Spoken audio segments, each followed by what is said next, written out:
Okay बेटा, कल हमने क्या पढ़ा? Yes, epithelial tissue. तो हमने इप्थिलियल टिश्यू के कुछ जनरल कैरेक्टरिस्टिक्स भी पढ़े थे। हमने एक इंपॉर्टेंट कैरेक्टर पढ़ा था इप्थिलियल टिश्यू के बारे में। Epithelial cells rest upon basement membrane. So let's today talk about this basement membrane. मैं पहले फिर से वही डायग्राम बनाऊंगा जो मैंने कल बनाई थी। Let us suppose these are some of the epithelial cells.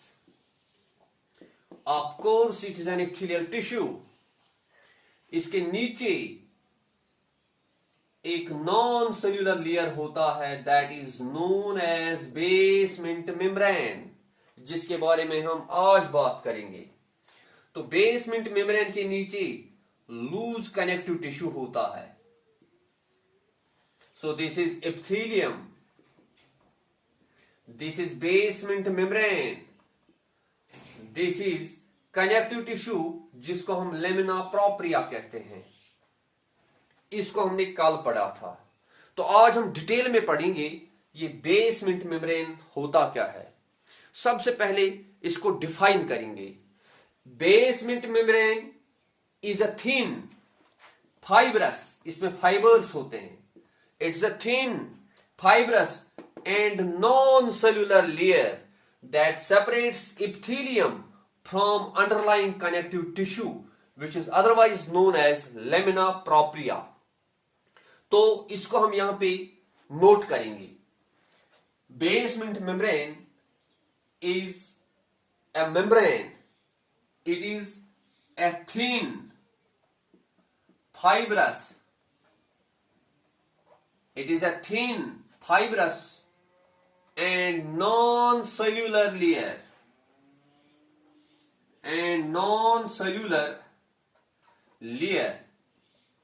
that separates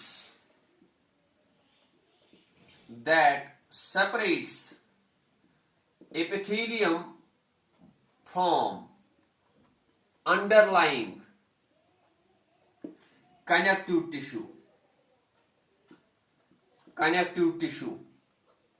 which is otherwise known as lamina propria.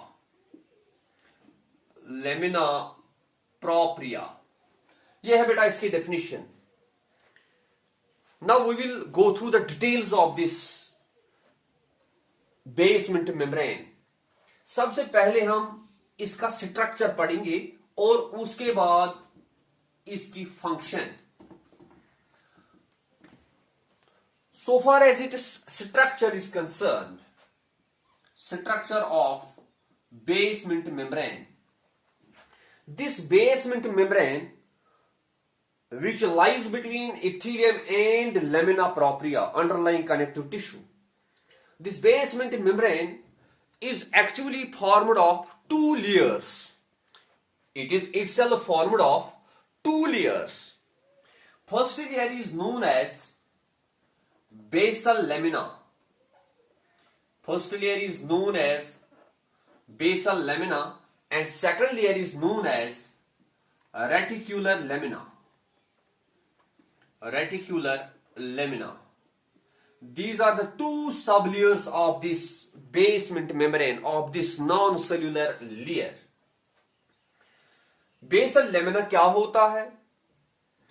इसमें कौन कौन से कंपोनेंट्स होते हैं? रेटिकुलर लेमिना कैसा होता है, इनको हम डिटेल में पढ़ेंगे। तो मैं यहां पे इस बेसमेंट मेम्ब्रेन को जूम करूंगा। जूम करके हम पढ़ेंगे इसका स्ट्रक्चर। ये बेसमेंट मेम्ब्रेन जो होता है, अभी मैंने कहा it is formed of two layers. This is the first layer, this is the second layer. First layer, अभी मैंने कहा, it is known as basal lamina, and second layer, that's known as reticular lamina. बेटा कभी कभी हम use करते हैं basal lamina term, हम बेसमेंट मेम्ब्रेन के बदले यूज करते हैं, लेकिन वो गलत है, क्योंकि ये बेसल लेमिना इस बेसमेंट मेम्ब्रेन का एक लेयर है। तो बेसल लेमिना ऊपर वाला लेयर है, और जो इसके नीचे लेयर है बेसमेंट मेम्ब्रेन का ही दूसरा layer, that's called as reticular lamina. ये बेसल लेमिना जो है, इट लाइज टुवर्ड्स एपिथेलियम, यानी एपिथेलियल सेल्स इसी बेसल लेमिना पे रेस्ट करते हैं। मैं यहां पे एपिथेलियल सेल्स बनाऊंगा। Let us suppose these are epithelial cells. ये इनका न्यूक्लियस है।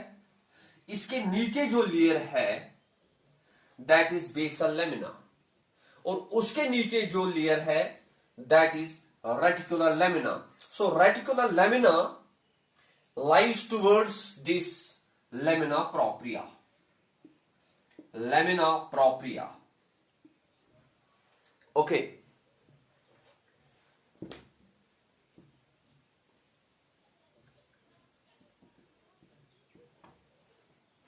अब बेसल लेमिना जो है, basal lamina is further divided into 2 layers. इसके भी अपने 2 लेयर्स है बेसल लेमिना के। ये मैंने ये 2 लेयर्स बनाई। इनमें से जो ऊपर वाला लेयर है that makes connection with epithelial cells, उसको हम कहते हैं lamina lucida. That's called as lamina lucida. And another layer of basal lamina that's called as lamina densa. This layer is denser than its upper layer. That's why it is known as lamina densa. ये दोनों layers इकट्ठे बनाते हैं basal lamina, और इसके नीचे है reticular lamina. So lamina ल्यूसिडा lies towards epithelial tissue. Lamina densa lies between lamina lucida and reticular lamina. ये लेमिना ल्यूसिडा, इसकी कंपोजिशन क्या है, इसमें कौन कौन से कंपोनेंट्स होते हैं? जो लेमिना ल्यूसिडा होता है, it is mainly formed of 2 proteins. First one is laminin, and second one is entactin. These are the 2 proteins which together form this lamina lucida. Both of these proteins are actually glycoproteins. These are glycoproteins. Glycoproteins वो proteins होते हैं जिनके साथ carbohydrate chain attach रहती है। So glycoproteins are the proteins which have carbohydrate chain associated with it. तो ऐसे ही glycoprotein 2 laminin और एंटैक्टिन इस लेमिना ल्यूसिडा में होते हैं। इनमें से जो लेमिना है these are in the form of fibres, ये फाइबर्स की फॉर्म में होते हैं। These are in the form of fibres, और इनके नीचे एंटैक्टिन होता है। ये फाइबर्स जो होते हैं they lie in a ground substance. यहां पे ग्राउंड सब्सटेंस होता है जिसमें ये फाइबर्स होते हैं। वो ग्राउंड सब्सटेंस होता है mucopolysaccharide.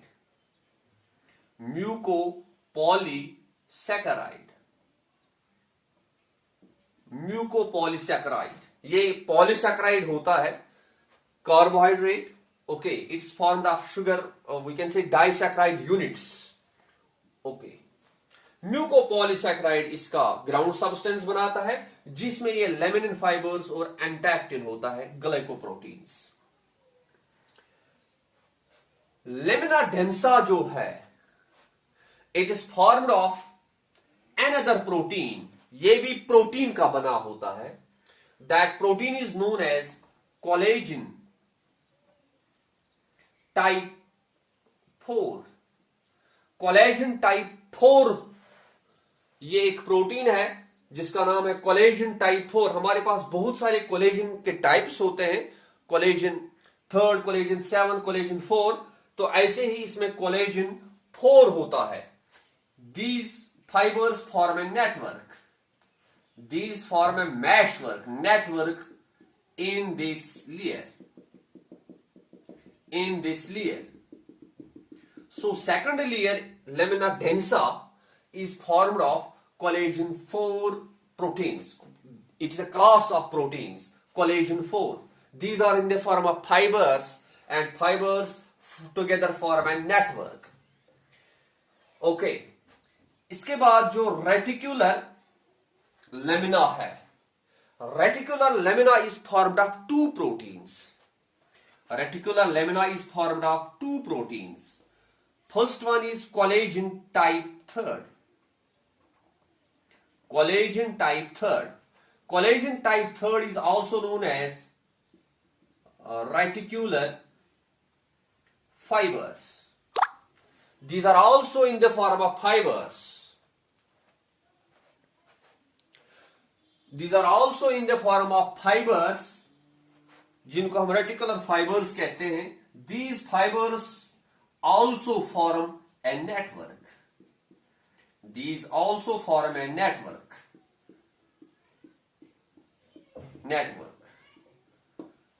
Okay, that's why this layer is known as reticular lamina, because it contains reticular fibers. इसके अलावा इसमें और एक प्रोटीन होता है, that is collagen type 7। Collagen type 7, इनको हम एंकरिंग फाइब्रिल्स कहते हैं। Anchoring fibrils, these are also known as anchoring fibrils. Anchoring fibrils भी यहां पे होते हैं। इनका काम होता है, these anchoring fibrils anchor this upper layer, that's basal lamina, with reticular lamina.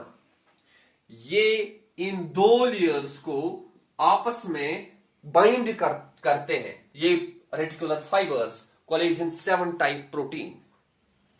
अब सवाल है, नाउ द क्वेश्चन राइजेस, अगर आप में से कोई पूछे मुझे, नासिर सर ये सेल्स जो है ये इस बेसमेंट मेम्ब्रेन के साथ कैसे बाइंड रहते हैं, ये कैसे इसके साथ अटैच्ड रहते हैं, तो बेटा ख्याल रखिएगा, जो ये सेल्स होते हैं एपिथेलियल सेल्स, इनके सरफेस पे कुछ मॉलिक्यूल्स होते हैं, उनको कहते हैं हम surface adhesion molecules, SAM, surface adhesion molecules. Surface adhesion molecules एक क्लास ऑफ प्रोटीन्स है, जिसमें एक इंपॉर्टेंट प्रोटीन होता है, दैट इज इंटीग्रीन।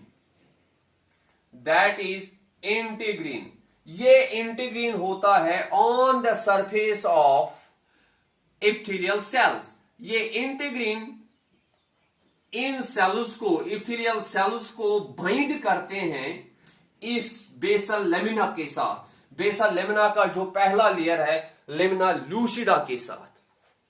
तो cells remain attached with lamina lucida with the help of a special type of protein called integrin. इसको कहते हैं integrin. Integrin belongs to a class of proteins जिनको हम कहते हैं सरफेस एडिशन मॉलिक्यूल्स।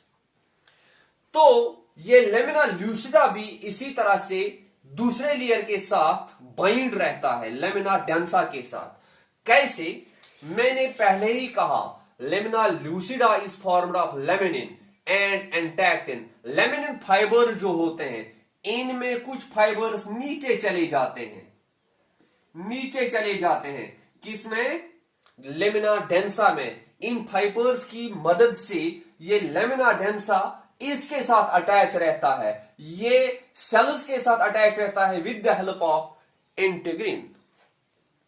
तो lamina densa अब रेटिकुलर लेमिना के साथ बाइंड रहता है with the help of anchoring fibrils, जिनका जिक्र हमने अभी किया। Anchoring fibrils, collagen 7 type protein. Okay, so all these structures, that is epithelial cells, lamina lucida, lamina densa, and reticular lamina. They remain bound together. They remain bound together with the help of various structures.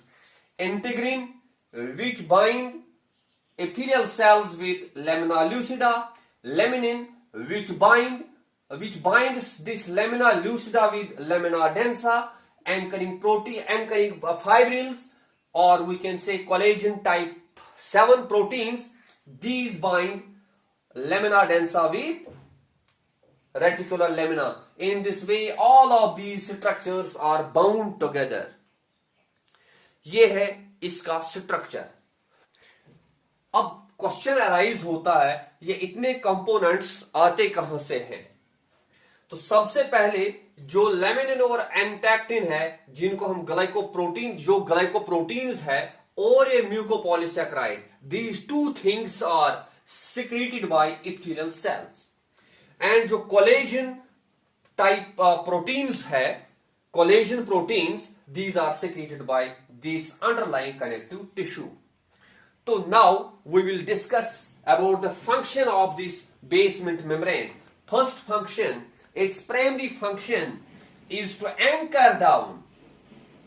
It is to anchor down epithelium with underlying connective tissue. That underlying connective tissue is known as lamina propria. So first function of the basement membrane is it connects epithelium with what? Lamina propria, underlying connective tissue. इन दो tissues को ये anchor down करता है. ये anchor इसलिए होता है, अगर ये एंकरिंग नहीं होगी तो ये epithelial टिश्यू कभी भी इस बेसमेंट मेम्ब्रेन से उखड़ सकता है, फट सकता है. तो यह है इसकी first function. Second function, it allows the selective exchange of materials between epithelial tissue and lamina propria. मैंने कल भी कहा कि जो ब्लड वेसल्स होते हैं वो यहां तक नहीं पहुंचते हैं. इस ब्लड वेसल में जो मटेरियल होता है, न्यूट्रिएंट्स होते हैं, ऑक्सीजन होते हैं, वो यहां से यहां तक इसी बेसमेंट मेम्ब्रेन के थ्रू चले जाते हैं. वहां से जो मेटाबॉलिक वेस्ट्स बन जाते हैं एपिथेलियल सेल्स में, वो इसी बेसमेंट मेम्ब्रेन के जरिए इस ब्लड तक पहुंचता है for its removal. So this basement membrane allows the